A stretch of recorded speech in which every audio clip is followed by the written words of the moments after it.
Bienvenue sur votre chaîne préférée Akhbar al-Bled de Hassan Atlemsan. Comme je l'avais dit hier, Monsieur Farhat Mhenni a été de retour à Montréal au Canada, cette fois pour recevoir un grand prix, le prix Independantium de l'Université du Québec à Montréal. Voici donc son discours de remerciement, le discours de remerciement de Monsieur Farhat Mhenni, le premier ayant reçu ce prix Independantium.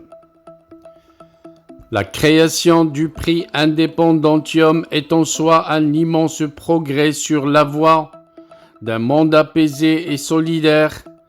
Puisse-t-il sensibiliser suffisamment l'humanité sur les injustices faites aux peuples minorés et oppressés, aux peuples dominés et colonisés, en le décernant aux femmes et aux hommes qui se battent pacifiquement pour la liberté de leur peuple. Il devient lanceur d'alerte en direction de l'opinion internationale sur les risques de drames, de génocide et de déstabilisation régionale, aux conséquences souvent incalculables. L'initiative n'est pas qu'à saluer. Elle devrait être sponsorisée par les instances internationales et en faire une institution aussi exemplaire que le prix Nobel de la paix. L'histoire retiendra que son idée et son initiative viennent d'un grand peuple d'Amérique, le peuple québécois, qui aspire à l'exercice pacifique de son droit à l'autodétermination. Le fait que le Québec, malgré le statut politique dont il jouit au Canada, bien plus enviable que celui de très nombreux peuples opprimés dans le monde, à l'image du peuple kabyle en Algérie, prouve que la solution octroyée et non négociée avec les intéressés, fédérales ou autonomes, ne sont que des muselières des peuples. Il n'y a pas de vrai bonheur des nations que dans leur indépendance et leur liberté. Je vous suis reconnaissant de m'avoir fait premier récipiendaire de ce prix symbolique. Toutefois, quels que puissent être mes talents et mes sacrifices que vous avez décidé de récompenser, ce sont en vérité les mérites de mon peuple et de ma terre, Kabyle, que vous honorez. Je ne suis qu'une poussière de cet être collectif, une poussière sur laquelle l'histoire a jeté son dévolu pour lui confier la lourde responsabilité de mener les siens, tel Moïse, vers la lumière de la liberté. Je porte ce fardeau comme Atlas, le monde, sur ses épaules. En ce jour de grâce, le 2 juillet 2023, ce prix va à tous les Kabyles emprisonnés pour leur engagement en faveur d'une Kabylie libre et respectée, à toutes celles et tous ceux qui ont été tués pour assassiner la Kabylie et ses valeurs. Chers amis honorables invités, si le combat pour l'indépendance d'un peuple est plus qu'un droit, c'est-à-dire un devoir, il est auréolé d'un suppléant de noblesse lorsqu'il est pacifique. Toutefois, elle est loin de moi l'idée de délégitimer par cette affirmation ceux qui se battent les armes à la main pour la liberté de leur nation, surtout lorsqu'ils n'en viennent à cet extrême qu'après avoir épuisé toutes les voies que la raison et la sagesse conseillent, la non-violence doit toujours être la règle, son contraire l'exception. Le recours aux moyens extrêmes ne devrait intervenir qu'en tout dernier ressort. Malgré mon âge, et peut-être à cause de ma modeste culture psychologique, je ne comprends toujours pas ce plaisir sadique qu'éprouvent certains gestionnaires du pouvoir à vouloir gouverner des peuples auxquels ils sont étrangers, les ravaler au rang de sous-peuples, à leur dénier jusqu'au droit d'exister. Pourtant, il n'est point besoin d'écraser son vis-à-vis, de l'humilier pour lui montrer sa force et sa supériorité dans un domaine donné. Probablement que de leur côté, ces colonisateurs ne saisissent pas eux aussi la propension naturelle qu'il y a chez chaque peuple à vouloir vivre debout, libre et indépendant. Ils ne réalisent pas que si un peuple entreprend l'œuvre de son émancipation politique, c'est aussi pour dire à celui qui le domine qu'il est son égal. L'humanité qui a consacré l'égalité des hommes en droit devrait également proclamer au sein de l'ONU ou d'une gouvernance mondiale le principe de l'égalité des peuples, et le plus tôt serait le mieux. C'est une aberration que de vouloir protéger les individus de l'esclavage tout en permettant celui de leur peuple et de leur nation. C'est dans ce sens que nous interpellons l'homme, nous en appelant à sa conscience.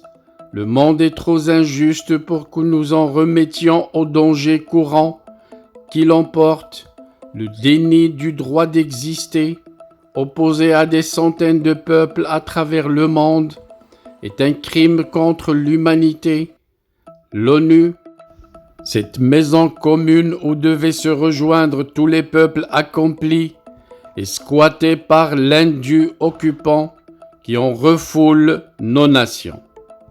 Les êtres humains ont toujours eu ce comportement égoïste et contradictoire qui consiste à essayer de figer le temps à l'heure de ses seuls acquis pour que personne ne les remette en cause, mais tout en souhaitant l'ouvrir pour les fructifier.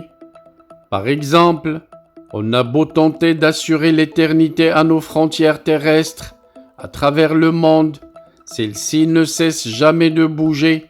C'est donc une vanité donquichotesque que de vouloir arrêter l'humanité en mouvement, en marche vers la liberté, la justice, la prospérité et le progrès.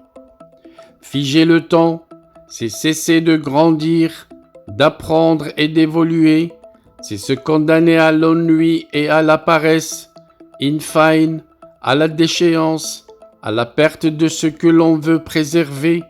Aussi, je me permets de dénoncer au moins 2 décisions internationales préjudiciables à l'avènement d'un monde de paix et de fraternité.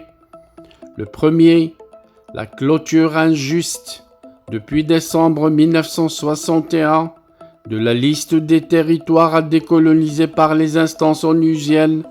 Cela a fermé la porte au nez de tant de nations, dont la nation kabyle, qui ont le droit de vivre indépendantes.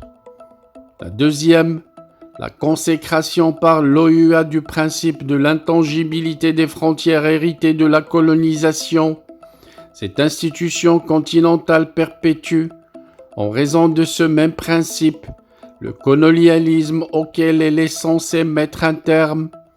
Pire, elle a ainsi condamné les peuples africains au sous-développement et à la misère, à la dictature et à l'instabilité durant les 60 dernières années.